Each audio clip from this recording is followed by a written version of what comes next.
அடுத்த ஒரு ஹதீஸும் வந்து நபி ஸல்லல்லாஹு அலைஹி வஸல்லம் சொல்கிறாங்க. அதுவும் இறுதி காலகட்டத்தில் தான் சொல்கிறாங்க. என்ன சொல்கிறாங்க அப்படின்னா, இந்த உணவு தட்டு பற்றி இந்த ஹதீஸு உணவு தட்டை நோக்கி ஒவ்வொருத்தரும் சாப்பிட்றதுக்கு கூப்பிட்ற மாதிரி உங்களை வந்து வேட்டையாடுவதற்காக உலகத்தில் இருக்கிற எல்லா நாடுகளும் வந்து உங்கள் மேலே படையெடுத்து வரும் அப்படிங்கிறாங்க. அப்போ சஹாபாக்கள் கேட்குறாங்க, அல்லாஹ்வுடைய தூதரே, அப்போது எங்களுடைய எண்ணிக்கை குறைவாக இருக்குமா அப்படின்னு கேட்குறாங்க. இல்லை, மாறாக கடல் நுரையை போல் இருப்பீர்கள். கடல் நுரை எந்த அளவுக்கு எண்ணிக்கை இருக்கும் அந்த அளவுக்கு இருக்கும்.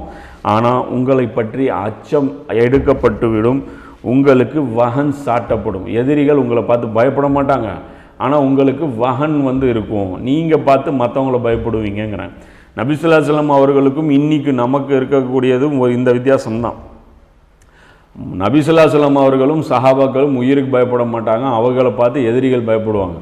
நாம் எதிரிகளை பார்த்து பயப்படுறதில்ல, நாம் நம்முடைய உயிரை வந்து ரொம்ப பயப்படுறோம். எதிரிகள் நம்மளை பார்த்து யாரும் வந்து பயப்படுறதில்ல. இதுதான் வந்து அப்போ இந்த வகன்னா என்ன அப்படின்னு சொல்லி நபி ஸல்லல்லாஹு அலைஹி வஸல்லம் கிட்ட கேட்கப்படுது. அதுக்கு ரசூலுல்லாஹ் சொல்கிறாங்க, உலகப்பற்று மற்றும் மரணத்தை வெறுப்பது. இன்றைக்கி மரணத்தை வந்து நாம் கடுமையாக வெறுக்கிறோம், அதே மாதிரி உலகத்தை வந்து ரொம்ப கடுமையாக நேசிக்கிறோம். அப்போ அல்லாஹ் சொல்கிறான்ல, அந்த மரத்தில் வந்து நெருங்காதீங்க அப்படின்ட்டு. அது நித்திய ஜீவன் அளிக்கக்கூடிய மரம், அது நிலையான ஆட்சி தரக்கூடிய மரம் அப்படிங்கிறது தான் அந்த இப்லீஸ் வந்து ஆதம் அலைஹிஸ்ஸலாமுக்கு சொல்கிறான். ஸோ அந்த 2 குணங்களை வந்து நாம் நெருங்கவே கூடாதுன்னு தான் அல்லாஹ் சொல்கிறான். ஆனால் அந்த 2 குணத்தையும் தான் நாம் இன்றைக்கி நேசிக்கிறோம்.